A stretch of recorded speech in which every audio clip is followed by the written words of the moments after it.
ಪೂಜ್ಯಾಯ ರಾಘವೇಂದ್ರಾಯ ಸತ್ಯಧರ್ಮರಥಾಯ ಚ ಭಜತಾಂ ಕಲ್ಪವೃಕ್ಷಾಯ ನಮತಾಂ ಕಾಮಧೇನುವೆ.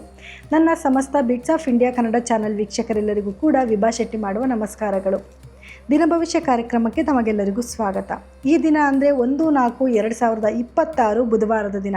ಇವತ್ತಿನ ದಿನ ಉತ್ತರ ನಕ್ಷತ್ರವಿರಲಿದೆ. ಹಾಗಿದ್ರೆ ಇವತ್ತಿನ ದಿವಸ ದ್ವಾದಶ ರಾಶಿಗಳ ಮೇಲೆ ಏನೆಲ್ಲ ಪರಿಣಾಮ ಬೀರ್ತಿದೆ ಅನ್ನೋದನ್ನು ನೋಡೋಣ ಬನ್ನಿ. ನೋಡಿ, ಮೊದಲನೇದಾಗಿ ಮೇಷರಾಶಿಯವರಿಗೆ ಚಂದ್ರ ನಿಮ್ಮ 6ನೇ ಮನೇಲಿ ಸಂಚಾರ ಮಾಡ್ತಿದ್ದಾನೆ. ಯಾರೆಲ್ಲ ಉದ್ಯೋಗಸ್ಥರಿದ್ದೀರಾ ಅವರೆಲ್ಲರಿಗೂ ಕೂಡ ಇವತ್ತಿನ ದಿವಸ ಕೆಲಸದಲ್ಲಿ ಸ್ವಲ್ಪ ಇಂಪ್ರೂವ್ಮೆಂಟ್ ನೋಡೋ ದಿನ ಆಗಿರುತ್ತೆ. ಮೇಲಧಿಕಾರಿಗಳಿಂದ ಏನಾದರೂ ಪ್ರಶಂಸೆ ಸಿಗುವಂಥ ದಿನ ಆಗಿರುತ್ತೆ, ಅಥವಾ ಏನೋ ನಿಮ್ಮ ಜೊತೆಯಲ್ಲಿ ತಮಾಷೆಯಿಂದ ಅವ್ರು ಮಾತಾಡೋ ದಿನ ಆಗಿರುತ್ತೆ. ನಿಮಗೆ ಆಶ್ಚರ್ಯ ಆಗಿಬಿಡುತ್ತೆ, ಯಾವಾಗಲೂ ಕೋಪ ಗಂಟಿಟ್ಕೊಂಡು ಮಾತಾಡೋ ನಮ್ಮ ಮೇಲಧಿಕಾರಿಗಳು ಇವತ್ತೇನಪ್ಪ ಚೆನ್ನಾಗಿ ಮಾತಾಡ್ಬಿಟ್ರು ಅಂತ ಖುಷಿ ಪಡುವಂಥ ದಿನ ಕೂಡ ಆಗಿರುತ್ತೆ. ಸೊ ಇವತ್ತು ನೀವೇನು ಪರಿಹಾರ ಮಾಡ್ಕೋಬೇಕು, ಖುಷಿಯಾಗೇ ಇರಬೇಕು ಇವತ್ತಿನ ದಿವಸ ಅಂತ ಅಂದ್ಕೊಂಡ್ರೆ, ಇವತ್ತಿನ ದಿವಸ ನೀವು ಸುಬ್ರಹ್ಮಣ್ಯ ಸ್ವಾಮಿಯ ಆರಾಧನೆ ಮಾಡ್ಕೊಳ್ಳಿ. ಆರಾಧನೆ ಮಾಡಿ ಅಂದರೆ ಏನು, ಒಂದು ಮಂತ್ರನ ಜಪ ಮಾಡ್ಕೊಂಡು ಹೋಗಿ. ಏನು ಕುಜಗ್ರಹದ ಬೀಜ ಮಂತ್ರ ಆಗಿರ್ಬೋದು, ಅಥವಾ ಸುಬ್ರಹ್ಮಣ್ಯ ಸ್ವಾಮಿ ಯಾವುದಾದ್ರೂ ಒಂದು ಸ್ತೋತ್ರನ ಕೇಳಿಸ್ಕೊಳ್ಳಿ ಸಾಕು. ಒಂದು 5-10 ನಿಮಿಷ ಟೈಮ್ ಕೊಡಿ ಅದಕ್ಕೆ.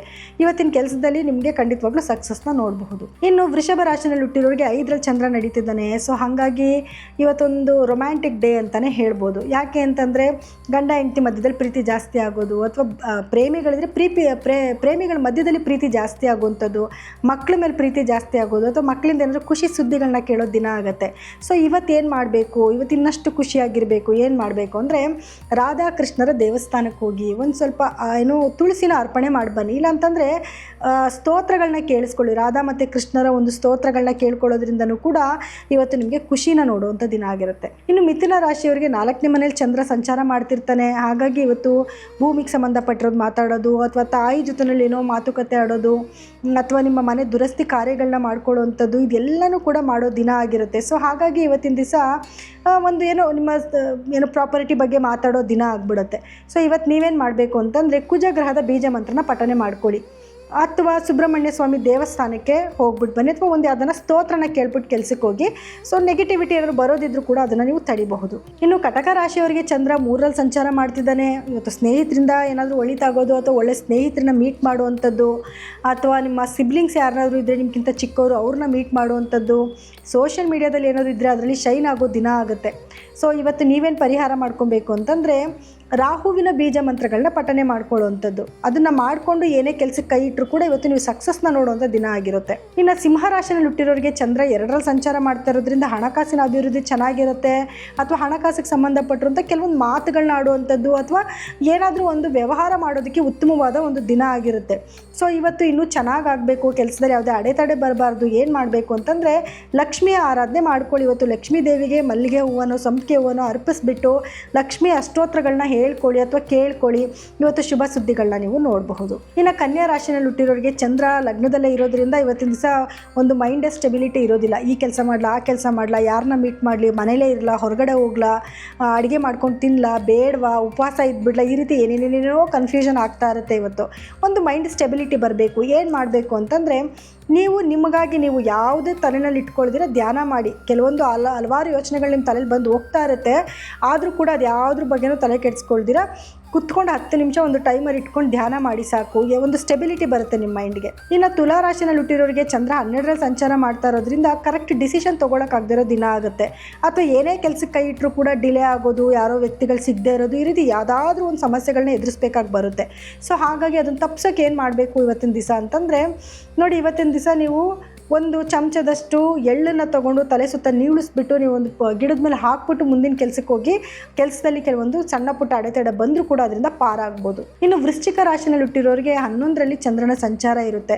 ಇವತ್ತು ನಿಮ್ಮ ಕೆಲಸದಲ್ಲಿ ಒಂದು ಅದೃಷ್ಟನೇ ಬದಲಾಗುತ್ತೆ, ಲಾಭ ನೋಡುವಂಥ ದಿನ ಆಗಿರುತ್ತೆ. ಏನು ಕೆಲಸ ಮಾಡಿದ್ರು ಕೂಡ ಆ ಕೆಲಸದಲ್ಲಿ ಒಂದು ಸ್ವಲ್ಪ ಲಾಭ ನೋಡುವಂಥ ದಿನ ಆಗಿಬಿಡುತ್ತೆ. ಸೊ ಇವತ್ತು ಇನ್ನೊಂದಷ್ಟು ಲಾಭ ಚೆನ್ನಾಗಿ ನೋಡ್ಕೋಬೇಕು, ಅಥವಾ ಯಾವುದೇ ಅಡೆತಡೆಗಳಾಗಬಾರ್ದು. ಏನು ಮಾಡಬೇಕು ಅಂತಂದರೆ, ಇವತ್ತಿನ ದಿವಸ ನೀವು ಸುಬ್ರಹ್ಮಣ್ಯ ಸ್ವಾಮಿಯ ದೇವಸ್ಥಾನಕ್ಕೆ ಹೋಗೋದು, ಅಥವಾ ಸುಬ್ರಹ್ಮಣ್ಯ ಸ್ವಾಮಿಗೆ ಸಂಬಂಧಪಟ್ಟರೆ ಅದನ್ನು ಸ್ತೋತ್ರಗಳನ್ನ ಕೇಳೋದ್ರಿಂದನೂ ಕೂಡ ಇವತ್ತು ನಿಮಗೆ ಶುಭ ಆಗುತ್ತೆ.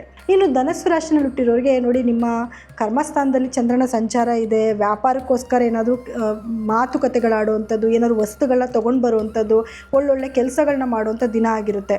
ಸೊ ಹಾಗಾಗಿ ಇದೊಂದು ಖುಷಿ ವಿಷಯನೇ ಆಗಿರುತ್ತಲ್ವ ನಿಮಗೆ. ಈ ಕೆಲಸದಲ್ಲಿ ಸಕ್ಸಸ್ ಆಗ್ತಾ ಇದೆ ಅಂತಂದರೆ ಯಾರಿಗೆ ತಾನೇ ಖುಷಿ ಆಗೋದಿಲ್ಲ. ಸೊ ಹಾಗಾಗಿ ಇವತ್ತಿನ ದಿವಸ ಪರಿಹಾರ ಇನ್ನೂ ಚೆನ್ನಾಗಾಗಬೇಕು, ಇನ್ನೂ ಕೆಲಸ ಜಾಸ್ತಿ ಆಗಬೇಕು ಅಥವಾ ಇನ್ನೂ ಒಳ್ಳೇದಾಗಬೇಕು ಏನು ಮಾಡಬೇಕು ಅಂತಂದರೆ ಓಂ ಶಂ ಶನೈಶ್ಚರಾಯ ನಮಃ ಅನ್ನೋ ಮಂತ್ರನ ಒಂದು 11 ಸತಿ ಹೇಳಿಕೊಂಡು ಕೆಲಸಕ್ಕೆ ಹೋಗೋದ್ರಿಂದ ಇವತ್ತಿನ ದಿವಸ ನೀವು ಸಕ್ಸಸ್ನ ನೋಡಬಹುದು. ಇನ್ನು ಮಕರ ರಾಶಿಯಲ್ಲಿ ಹುಟ್ಟಿರೋರಿಗೆ ಇವತ್ತೊಂದು ಅದೃಷ್ಟಕರವಾದ ದಿನ ಆಗಿರುತ್ತೆ. ಸೊ ಇವತ್ತು ಏನು ಕೆಲಸಕ್ಕೆ ಕೈ ಇಟ್ಟರು ಕೂಡ ಕೆಲಸದಲ್ಲಿ ಸಕ್ಸಸ್ ಚೆನ್ನಾಗಿ ನೋಡ್ಬೋದು ನೀವು.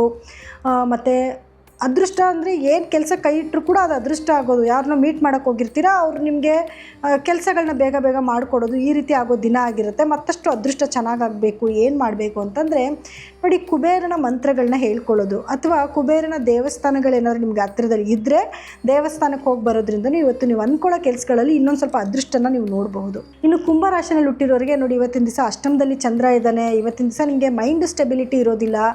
ಏನು ಕೆಲಸಕ್ಕೆ ಕೈ ಇಡಕ್ಕೆ ಹೋದರೂ ಕೂಡ ಏನಾದರೂ ಒಂದು ನೆಗೆಟಿವಿಟಿನ ನೋಡಬೇಕಾಗಿ ಬರುತ್ತೆ, ಅಥವಾ ನಿಮಗೆ ಮೈಂಡ್ ಸ್ಟೆಬಿಲಿಟಿ ಇರೋದಿಲ್ಲ, ಕನ್ಫ್ಯೂಷನ್ ಇರುತ್ತೆ, ಏನು ಮಾಡಲಿ ಏನು ಬಿಡಲಿ ಅನ್ನೋ ಕನ್ಫ್ಯೂಷನ್ ಇರುತ್ತೆ. ಸೊ ಹಾಗಾಗಿ ಇವತ್ತಿನ ದಿವಸ ಯಾವುದೇ ಉತ್ತಮವಾದ ಕೆಲಸಗಳನ್ನ ಮಾಡದೇ ಇರೋದೇ ಒಳ್ಳೆಯದು.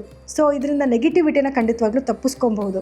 ಇವತ್ತು ನೀವೇನು ಪರಿಹಾರ ಮಾಡ್ಕೊಬೇಕು, ಯಾಕಂದರೆ ಮೈಂಡಲ್ಲಿ ಸ್ವಲ್ಪನಾದರೂ ಒಂದು ನೆಗೆಟಿವ್ ಥಾಟ್ಸ್ ಬರ್ದಿರ ಒಂದು ಸ್ವಲ್ಪ ಕೂಲಾಗಿರಬೇಕಲ್ವಾ. ಸೊ ಏನು ಮಾಡಬೇಕು ಇವತ್ತಿನ ದಿವಸ ಅಂತಂದರೆ, ಈಶ್ವರನ ದೇವಸ್ಥಾನಕ್ಕೆ ಹೋಗಿ ನೀರಿನ ಜಲಾಭಿಷೇಕ ಅಥವಾ ಹಾಲಿನ ಅಭಿಷೇಕನ ಮಾಡಿಸಿ ಅದನ್ನು ಕಣ್ ತುಂಬ ನೋಡಿ. ಇದನ್ನು ಮಾಡ್ಕೊಳ್ಳೋದ್ರಿಂದ ಏನಾಗುತ್ತೆ, ಮನಸ್ಸಿಗೆ ಸ್ವಲ್ಪ ಶಾಂತತೆನ ನೀವು ತೊಗೋಬಹುದು. ಇನ್ನು ಮೀನರಾಶಿನಲ್ಲಿ ಹುಟ್ಟಿರೋರಿಗೆ ಚಂದ್ರ 7ರಲ್ಲಿ ಸಂಚಾರ ಮಾಡ್ತಿದ್ದಾನೆ. ಸೊ ಹಾಗಾಗಿ ಗಂಡ ಹೆಂಡತಿ ಮಧ್ಯದಲ್ಲಿ ಚೆನ್ನಾಗಿರುತ್ತೆ, ಒಳ್ಳೆ ಬಾಂಡೇಜ್ ಇರುತ್ತೆ. ಮತ್ತು ಪ್ರೇಮಿಗಳ ಮಧ್ಯದಲ್ಲೂ ಕೂಡ ಒಳ್ಳೆ ಬಾಂಡೇಜ್ನ ಇವತ್ತಿನ ದಿವಸ ನೋಡೋ ದಿನ ಆಗಿರುತ್ತೆ. ಏನಾದರೂ ನೀವು ಪಾರ್ಟ್ನರ್ಶಿಪ್ ಬಿಸ್ನೆಸ್ ಮಾಡ್ತಾ ಇದ್ದೀರಾ ಅಂದರೆ ಸಕ್ಸಸ್ ನೋಡೋವಂಥ ದಿನ ಆಗಿರುತ್ತೆ.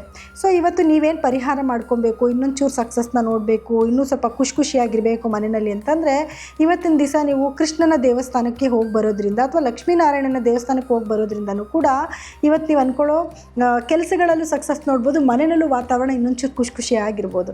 ಇನ್ನು ಇದಾಗಿತ್ತು ದ್ವಾದಶ ರಾಶಿಗಳ ಈ ದಿನದ ಫಲಾನುಫಲಗಳು. ಇನ್ನು ನಾಳಿನ ಫಲಗಳು ಹೇಳೋದಕ್ಕೆ ನಾನು ಮತ್ತೆ ಬರ್ತೀನಿ. ಎಲ್ಲರಿಗೂ ಕೂಡ ನನ್ನ ಧನ್ಯವಾದಗಳು.